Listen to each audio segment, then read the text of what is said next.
아시아에서 말씀을 전하지 못하게 하시거늘 부르기아와 갈라디아 땅으로 다녀가 무시아 앞에 이르러 비두니아로 가고자 애쓰되 예수의 영이 허락지 아니하시는지라.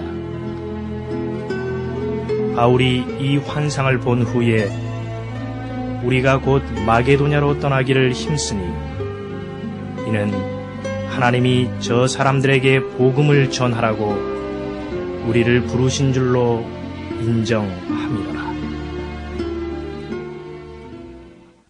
오늘 저는 여러분과 함께 삶의 밤을 지날 때란 제목으로 하나님의 말씀을 나누고자 합니다. 사도 바울 선생은 그 선교 여행에서 두 번 크나큰 충격을 받은 적이 있습니다. 그는 처음 아시아에 나가서 복음을 전하기 때는 큰 꿈을 가지고 마음에 부풀은 계획을 세우고 떠났습니다만 아시아에서 하나님의 성령이 도와주지 아니하심으로 비참하게 선교에 실패하고 말았습니다. 아사에서 실패하고 난 다음 마음에 굉장한 충격을 받은 그는 새로 방향을 바꾸어서 비두니아에 가서 복음을 전하기로 작정하고 일로 비두니아로 갔으나 비두니아에서는 두 번째 또다시 치명타를 당했습니다. 그곳에서도 그는 선교에 실패하고 말았습니다. 연거푸 두 번 실패를 한 그에게는 아주 기력조차 차릴 수가 없었습니다. 그래서 성경을 보니까 그가 비두니아로 내려갔고 그곳은 밤이었다고 말했습니다. 인생길이란 항상 올라갈 때가 좋고 또 찬란한 빛이 비치는 행로를 걸을 때가 좋지 내려막길을 가는 것은 힘들고 고통스럽고 더구나 앞을 바라볼 수 없는 캄캄한 밤을 맞이하게 될 때는 그 고통은 말로 닿을 수 없습니다.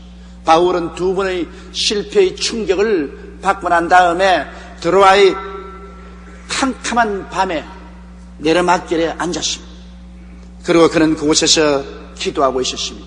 그런데 하루 하나님께서 그에게 찬란한 환상을 보였습니다. 그는 마게도니아인의 환상이었습니다. 마게도니아로 건너와서 우리를 도우라. 그래서 그곳에서 바울은 새로운 꿈과 환상과 소명을 얻고 일로 마게도니아로 건너갔습니다. 그곳에서 하나님의 도움으로 말미암아 온 유럽을 복음 천지로 만드는 위대한 기적을 창조할 수 있게 된 것입니다. 우리 인생을 사는 생활도 그와 같습니다. 한 번 충격을 받고 실패를 하고 또 한 번 충격을 받고 실패를 했다고 해서 그 인생이 완전히 나고자가 되고 버림받는 것은 아닙니다. 인생이 내리막길을 내려가고 앞길이 캄캄하게 되었다고 해서 그에게 갈 길이 없는 것이 아닙니다. 왜냐하면 사람이 실패하고 또 실패하고 내리막길을 내려가고 캄캄한 밤을 지날 때 그때 새로운 꿈과 환상을 얻을 때인 것입니다. 그때 하나님께서는 우리에게 새로운 믿음을 주시고 새로운 꿈을 주시고 새로운 삶을 주는 위대한 기회를 삼아줄 수가 있는 것입니다. 이렇기 때문에 실패가 성공으로 변하게 되고 절망이 소망으로 변하게 되는 것은 우리가 캄캄한 밤을 만났을 때 세상에 나가서 길을 찾으려고 방황하지 말고 하나님을 찾을 때 하나님께서는 우리의 마음속에 깨어진 꿈 속에서 새로운 꿈과 환상을 주시고 새로운 삶의 행로를 보여주시고 거대한 승리의 길을 열어줄 수가 있는 것입니다.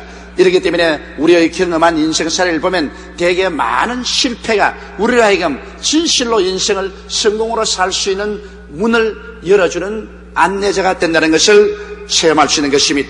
그러면 절망하고 낙심하며 인생을 포기하는 사람이 되지 말고 바울같이 인생의 새로운 삶을 출발하는 환상을 얻는 기회를 갖기 위해서 우리는 어떻게 해야 될까요?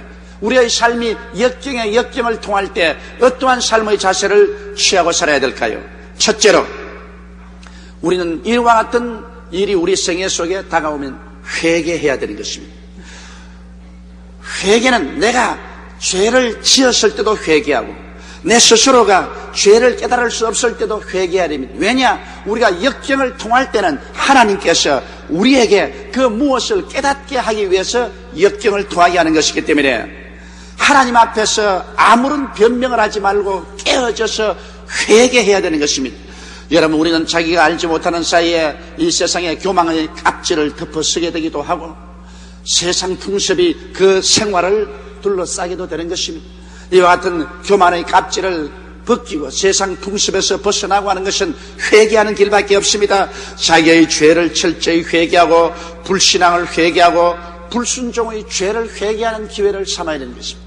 고난당하고 역경에 처해도 회개할 줄 모르는 사람은 새로운 꿈과 환상을 얻을 자격이 없습니다. 고난당할 때 자기의 죄만 회개할 것 아니라 조상의 죄도 회개해야 되는 것입니다. 왜냐하면 하나님께서는 조상이 죄를 범하면 그 자손 3, 4대까지 하나님께서 화를 내리겠다고 말한 것입니다. 이렇기 때문에 조상이 잘못해도 그 죄가 3, 4대로 내려가는 것입니다. 조상의 죄라도 회개해야 될 것입니다. 조상의 죄만 회개할 것이 아닙니다.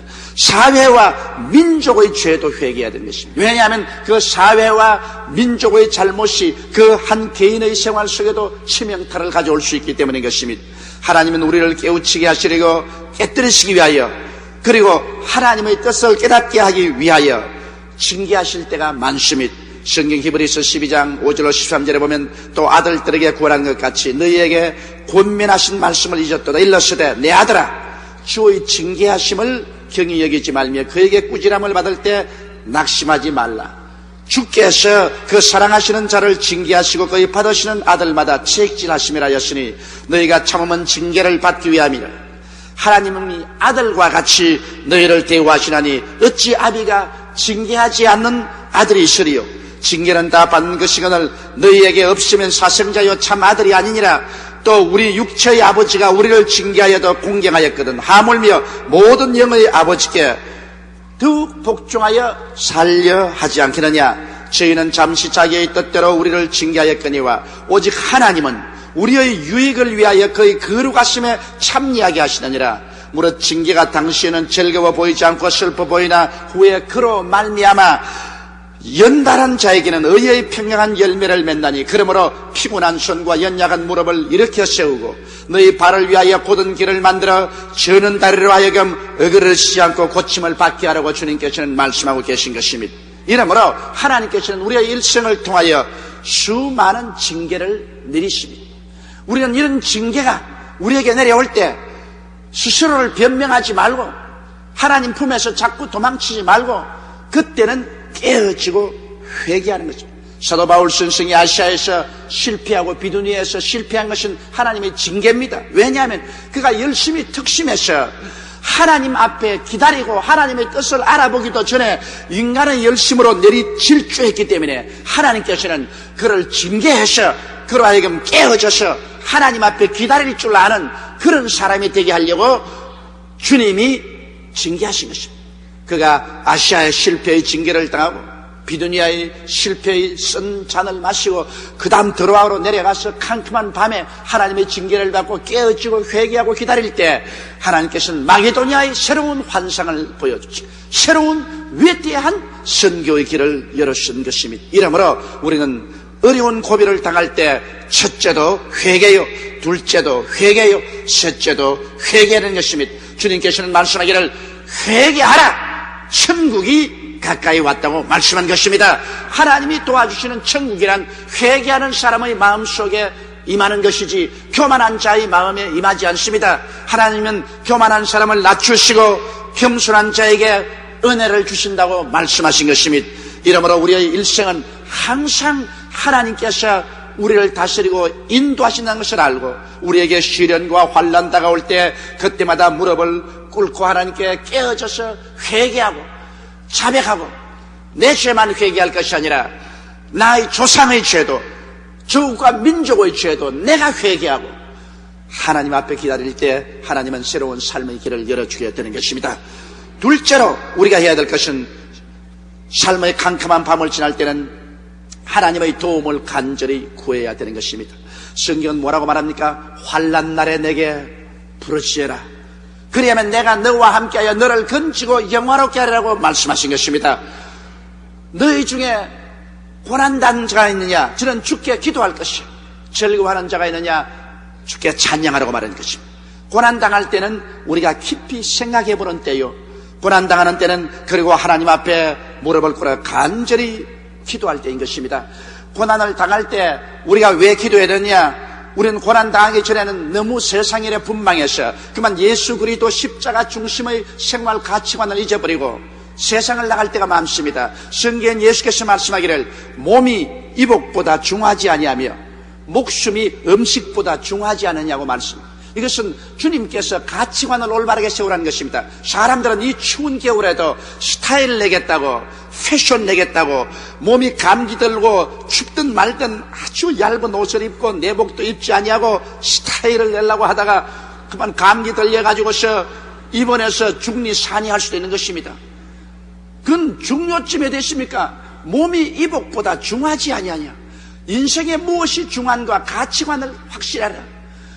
목숨이 음식보다 중하지 않냐. 미식가들은 입맛을 돋군다고 맛있는 음식은 다 먹고, 술쟁이들은 술을 1차로 마시고 2차로 마시고 3차로 마시고, 그러고 난 다음에는 병이 들어 죽는다 산다는 것입니다. 가치관의 전도를 가지지 말라. 무엇이 인생에 가장 중요한가? 우리는 이 세상을 살면서 너무 그만 세상에 분유하다 보니까 이 세상의 부귀영화, 공명, 자식, 출세 이런 것에 중심이 되어서 예수 그리스도의 중심, 십자가 중심을 잊어버리고 마는 것입니다. 그러나 고난은 우리를 깊이 생각하게 만들어주는 것입니다. 고난당할 때 우리는 이러한 모든 깝지를 벗어버립니다. 몸이 옷보다 중하고 목숨이 음식보다 중한 것을 깨닫게 되는 것입니다.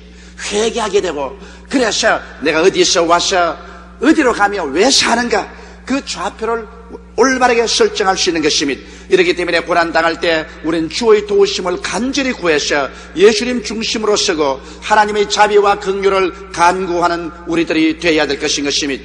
셋째로, 우리가 고난당할 때는 예수님의 말씀을 가까이 해야 되는 것입니다. 고난당할 때 여러분 다른 허튼 일 할 필요 없습니다. 고난당할 때는 주님께 엎드려서 기도하고 하나님 말씀을 부지런히 읽어야 되는 것입니다. 왜냐하면 하나님의 말씀 속에서 하나님 우리에게 고난당하기 전에는 도저히 깨달을 수 없는 깊은 교훈을 깨닫게 만들어주는 것입니다. 평소에 읽어도 무슨 말인지 알 수 없던 그런 말씀들이 고난당할 때는 내 영혼 속에 양식으로 다가옵니다. 깊은 단꿀이 되어서 영혼 속에 솟구쳐 올라오는 것입니다.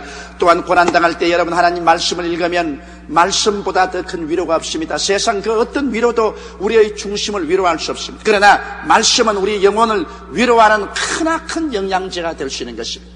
이렇기 때문에 고난당할 때는 말씀을 찾아가야지, 말씀을 저버리고 그냥 탄식하고 원망하고 지나가면 아무 소용이 없습니다. 이스라엘 백성들은 고난당할 때 말씀을 찾지 아니하고 자꾸 원망 탄식하다가 그만 버림을 닦고 마는 것입니다. 말씀을 찾으면 바로 그 속에 하나님이 계시고 하나님의 돕는 손길이 나와 있는 것입니다. 말씀 속에서 하나님은 우리에게 믿음을 넣어주시고 우리에게 용기를 주시고 새로운 지혜를 주시고 총명도 주시는 것입니다. 이러므로 믿음은 들음에서 나며 들음은 그리스도의 말씀으로 말미암다고, 고난당할 때처럼 믿음이 필요할 때가 없습니다. 그럴 때 우리는 말씀을 마음속에 깊이 찾아가는 것은 대단히 필요한 것입니다. 넷째로, 우리가 고난당할 때는 믿음의 선배나 동지들과 만나서 대화를 하는 것이 참으로 좋습니다. 고난당하면 대단히 외로워집니다. 사람이 좋을 때는 친구도 많고 일가도 많습니다. 내가 부귀영화를 누릴 때는 대문이 아예 사람으로 끊이지 않습니다. 그러나 고난당하고 괴로우면 가까운 사람들 다 떠나갑니다. 물론 와서 동정은 해주지요. 불쌍하다고 말하지만은, 그러나 벌써 그 사람은 이 사회 속에서 잊어버려져가는 사람이 되어가버리고 마는 것입니다. 고난당할 때 친구가 참된 친구라고 말하는 것입니다. 좋을 때 친구야 얼마든지 있지요. 그러나 고난당하면 친구들이 다 떠나가고 마는 것입니다. 이러기 때문에 형제는 고난의 날을 위해서 만들어졌다는 성경의 잠언서 말씀이 있습니다.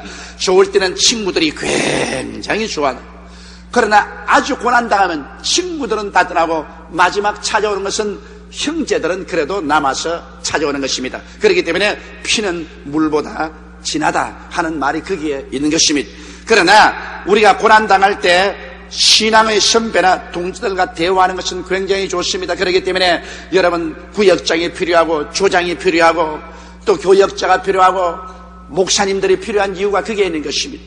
내가 다 신앙이 좋을 때야 그들 필요 없지요. 그러나 우리에게 여러 가지 시험과 환난이 다가올 때는 아는 길도 자기가 찾아갈 수가 없습니다. 자기가 다 아는 신앙의 말씀도 스스로 읽어서 힘을 얻을 수가 없습니다. 그럴 때는 신앙의 선배나 동지가 와서 함께 말씀으로 격려해주고 함께 기도해주는 것은 굉장한 위로와 힘이 되는 것입니다. 목사가 되면은 여러분 고난을 통할 때 굉장히 외롭습니다. 왜냐하면 목사는 모든 사람들을 도와주고 모든 사람에게 말씀을 전하고 하다가 목사가 고난을 당하게 되면은 아무에게도 갈 자가 없는 것입니다. 하나님밖에 갈 자가 없는 것입니다. 그때는 목사도 하나님 이외에 자기를 도와줄 자가 필요한 것입니다.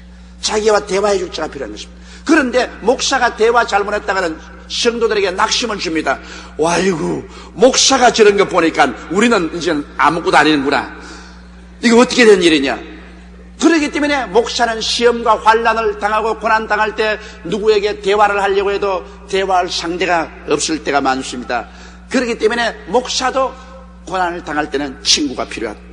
성경에는 두 사람이 합심하여 구하면 하늘에 계신 아버지가 이루어진다고 하시니 혼자서 고난당할 때 혼자 끙끙 앓지 말고 두 사람이 합심해서 그 고난의 제목을 가지고 기도하면 하늘에 계신 하나님이 이루어 주시겠다고 말씀한 것입니다.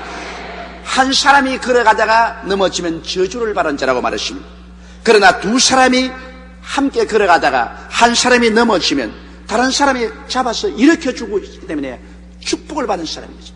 한 사람이 누우면 추울 때는 아주 춥습니다. 그러나 두 사람이 함께 누우면 추울 때 딱 끼어안고 있으면 서로 체온 때문에 따뜻해집니다. 세겹실은 끊어지지 않는다고 말한 것입니다. 이렇기 때문에 고난당할 때일수록 여러분 신앙의 선배나 동지가 그렇게 필요할 수가 없습니다. 성경에는 주님께서 말씀하기를 너희 두세 사람이 모인 곳에는 나도 너와 함께 있겠노라고 말씀하신 것입니다. 우리 하나님께서는 홀로 있는 것을 좋아하지 않습니다. 그렇기 때문에 하나님께서 사람을 지으셨습니다. 그렇기 때문에 구약 성경에 보면 하나님께서 하나님을 예배하는 축제를 많이 만들어 놓았습니다. 구구절절히 하나님은 절기마다 축제를 만들었습니다. 잔치를 열어놓고 온 이스라엘을 모아서 축제를 하게 한 것은 하나님은 축제의 하나님인 것입니다. 하나님은 잔치의 하나님이신 것입니다. 하나님은 많이 모여가지고서 함께 찬양하라고 즐거워하는 것을 기뻐하시는 것입니다. 외롭게 혼자 있는 것 하나님은 원치 않습니다. 그렇기 때문에 우리는 주일 교회에 모여서 이와 같이 그리스도 이름으로 축제를 가지고 3일날 또 모여서 말씀을 공부하고 구역 예배로 모이고 또 가정 예배로 모이고 두세 사람이 항상 모여서 주님을 찬미하는 것을 주님은 기뻐하시고 주님은 그 자리에 와서 계시고 주님은 그러한 사람들에게 복을 주시는 것입니다. 하나님께서는 아무리 잘난 사람도 아주 못난 사람과 함께 머리를 맞대고 어깨를 부비고 함께 웃고 함께 울기를 원합니다. 함께 모이니까 좋은 마음을 있을 수 없습니다. 싸우더라도 하나님이 두세 사람 모여서 함께 싸우고 또 함께 회개하고 함께 용서하고 함께 웃고 또 함께 밀어주고 함께 끌어주고 이렇게 사는 것이 인생의 축제입니다. 하나님은 축제의 인생을 살기를 원하지 홀로 고고한 인생을 살기를 절대로 원하지 않습니다. 그렇기 때문에 여러분 시련을 당하는 것도 하나님께서는 너희 혼자 살지 말고 함께 살아라. 동지들이 함께 모여서 함께 기도하라. 이런 기회를 만들어 주려고 주님께서 시련을 보내주는 것입니다. 믿음의 선배나 동지들이 와서 믿음과 격려의 말씀을 주고 동정의 말씀을 줄 때 이것이 굉장한 힘이 됩니다. 여러분 환난 당하지 않은 사람은 그냥 찾아가서 몇 마디 말씀해주고 기도해주는 것이 별 볼 일 없는 것처럼 생각합니다. 그러나 그렇지 않습니다. 저는 지금까지 신앙 경험을 통해서 보게 될 때 병원에 입원해 있는 사람이 가서 제가 평범한 하나님 말씀을 해주고 손잡고 기도해주면 환자가 눈물을 졸졸 흘립니다. 저는 여러 번 생각했습니다. 무엇 때문에 우노? 내가 와서 말씀 늘 전하는 그 말씀 전하고 손 한번 잡아주고 기도해주는데 왜 울까? 또 고난당한 우리 부영이나 형제들을 위해서 제가 격려의 말씀을 기도해주면 꼭 눈물을 흘립니다.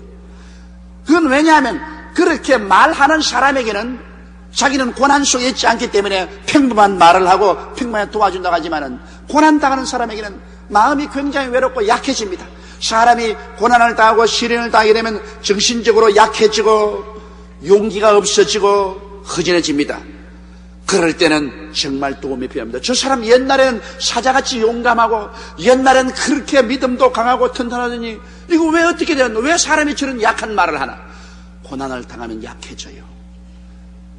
믿음도 약해지고 용기도 약해지고 마음도 약해져요. 그때는 정말 신앙의 선대나 동지가 필요합니다. 정말 이웃의 한마디 따뜻한 말이 얼마나 마음에 고마운지 말로 다 할 수가 없습니다. 최근에 저는 윗병이 나서 식사를 잘 못했습니다. 그듭 계속된 강행군화를 했더니만 이 정신적인 스트레스 때문에 식사를 못해요. 그런데 내게 와서 격려의 말을 해주고 또 죽 한 그릇이라도 끓여주고 하는데 얼마나 감격이 되는지 모르겠어요. 그 죽을 제가 먹으면서 눈물을 펑펑펑 쏟았습니다. 그럼 내가 보고 평소에 내가 그렇게 약한 사람이 아닌데 왜 이렇게 눈물이 많아졌는가? 내가 약할 때 와서 격려의 말을 해주고 기도해주고 그거 죽 한 그릇이나 끓여다 주는 사람이 그렇게도 감사하고 고맙고 자꾸 눈물이 날 수가 없어요. 나는 그게 이번에 절실히 느꼈습니다. 우리가 강할 때 약한 사람을 무시해서는 절대로 안 되겠구나. 내가 강할 때일수록 이웃이는 약한 사람 찾아가서 위로해주고 기도해주고 격려해줘야 되겠구나. 따뜻한 손길 한 번 더 내밀어주고 그러고 기도 한마디라도 더 해줘야 되겠구나. 이것을 절실히 느꼈었습니다. 하나님은 고난을 통해서 우리에게 많은 것을 가르쳐 주시는 것입니다. 다섯째로 우리는 고난당할 때 원망 불평하지 말고 오히려 고난을 통해서 하나님께 감사를 드려야 되는 것입니다. 왜냐하면 환난과 고난은 신앙 인격을 성숙시키고 인생을 새롭고 깊게 이해하게 해주는 것입니다. 고난당하지 할 때는 자기 혼자가 다 된 줄 알고 자기 혼자 모든 것을 다 해결하고 살아갈 줄 그렇게 알지만 고난을 당하면 자동적으로 사람들은 인생을 깊이 생각하게 되는 것입니다. 내가 어디서 왔는가? 내가 어디로 가는가? 나는 무엇하고 살아왔는가? 허송세월하고 살지 않았는가? 내가 괜히 쓸데없는 일로서 분망하면서 살아오지 않는가? 내가 너무 무정한 인간으로서 살아오지 않는가? 이런 여러 가지 일을 생각하게 되는 것입니다. 그렇기 때문에 환난과 고난은 신앙 인격을 성숙시키므로 여러분 우리에게 늘 편안한 날만 다가와서는 안 되는 것입니다. 환난과 고난이 종종 다가와야 우리 사람들은 성숙합니다. 속이 깊은 사람이 됩니다. 깨어집니다. 자기 이외 이웃을 생각하고 사랑할 수 있는 그런 사람이 될 수 있는 것입니다. 환난과 고난을 전혀 당하지 않은 사람은 물정을 알지 못합니다. 세상이 어떻게 돌아가든지 자기만 잘 먹고 잘 입고 잘 살면 된다고 생각합니다. 가난하고 불쌍하고 고난당하는 사람에 대해서 무관심하게 되고 마는 것입니다. 이러므로 우리의 신앙 인격이라는 것은 반드시 말씀만 있고 기도만 많이 한다고 해서 그 인격이 성숙하는 것은 아닙니다. 우리는 기도하고 말씀도 많이 읽고 성령 충만해야 되지만 종종 하나님이 보내시는 시험과 환난을 통해서 우리는 시험과 환난을 먹고 그로서 우리 인격이 성숙하고 자라나야만 되는 것입니다. 환난과 고난은 우리를 죽이려고 하는 것이 아니라 우리를 성장시키려고 하는 밥이라는 것을 알게 되시기를 주의 이름으로 축원합니다. 이러므로 환난과 고난을 받아 먹지 아니하고 그를 피하고 오히려 원망과 불평을 하는 사람은 자기 인격의 성숙할 기회를 놓쳐버리고 오히려 파멸을 당하고 버림받게 되는 것입니다. 그러나 환난과 고난을 받아들여서 그것을 먹고 소화시키고 그것을 성숙하게 하면 자기의 생활 속에 크나큰 유익이 됩니다. 그렇게 하기 위해서는 환난과 고난 때 원망과 불평하지 말고 눈물을 흘리고라도 감사해야 되는 것입니다.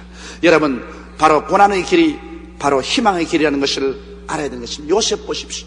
요셉이 형들에게 팔려서 발가벗겨서 애굽의 종으로 끌려갈 때 그 얼마나 처참한 고난의 길입니까? 세상에 아버지의 심부름으로 형들에게 맛있는 음식을 갖다 주었는데도 형들은 동생을 잡아서 옷을 벗기고 그에게 종의 값을 받고 미디안 대상에게 팔아서 애굽의 종으로 팔아버렸습니다. 종으로 끌려가는 요셉의 길은 고난의 길이었습니다. 눈물의 길이었습니다. 절망의 길이었습니다. 환난과 고난을 그 이상 표현할 수 없습니다. 보디발의 집에 종으로 들어가서 뼈를 깎는 고난 끝에 겨우 종중에도 총무의 자리를 얻고 난 다음에는 그만 또 보디발의 아내의 모함을 사서 그는 한 번 들어가면 이제 평생에 다시는 햇빛을 보지 못하는 시위대 감방에 죄수로 들어가고 마는 것입니다. 세상에 고난치고 그렇게 억울하고 처참한 고난이 있을 수가 없습니다. 요셉은 그 캄캄하고 절망적인 고난의 길에 처해서 그의 앞길이 아득했었습니다. 그러나 얼마 있지 않아요. 그는 그 감옥에서 만난 술장관과 떡장관을 통해서 하나님의 섭리의 역사가 나타나서 나중에 애굽의 바로왕이 고난에 처했을 때 그에게 도움을 줄 수 있는 자는 요셉밖에 없다는 것이 알려지고 요셉은 등극이 되어 순식간에 애굽의 국무총리가 되어버리고 마는 것입니다. 그에게는 고난의 길이 바로 희망의 길이었습니다. 바울 선생에도 똑같았습니다. 바로 아시아에서 실패한 고난의 길, 비두니아에서 실패한 고난의 길이 드로아의 캄캄한 밤에 내려앉으시나 그 고난과 어두움의 길이 그에게는 새로운 꿈을 얻고 새로운 환상을 얻는 희망의 길이 되었다는 것을 그는 알게 되는 것입니다. 이렇기 때문에 고난당할 때 하나님께 감사해야 될 것은, 왜냐하면 고난은 여러분에게 희망의 길을 여는 산고의 역할이 된다는 것을 잊지 마시게 되시기를 주의 이름으로 축원합니다. 고난의 길을 통해서 하나님을 더 깊이 체험하게 되고 하나님을 더 깊이 깨닫게 됩니다. 성경으로 읽던 그 하나님이 내가 고난을 통할 때 비로소 내 피 속에, 내 뼈 속에, 내 살 속에 체험된 살아있는 하나님이 되고 감사하게 하는 하나님이 되는 것입니다. 고난을 통해서 체험한 그 하나님이야말로 내가 다시는 떠날 수 없는 나와 일치가 된 하나님이 되는 것입니다. 오직 밤을 지나본 사람만이 또 다른 밤을 지나가는 사람을 이해하고 동정하고 격려하고 믿음과 위로와 지혜를 나누어 줄 수가 있는 것입니다. 자기가 밤을 지나보지 않은 사람이 밤길 지나는 사람을 어떻게 안내하고 도와줄 수 있겠습니까? 옛 성경의 말처럼 눈물을 흘리며 한 조각 빵을 먹어보지 않은 사람하고는 인생을 논할 가치조차 없다고 말하는 것입니다. 실제로 고난을 통해서 울어보고 통곡해보지 않은 사람과 신앙을 논할 가치는 없는 것입니다.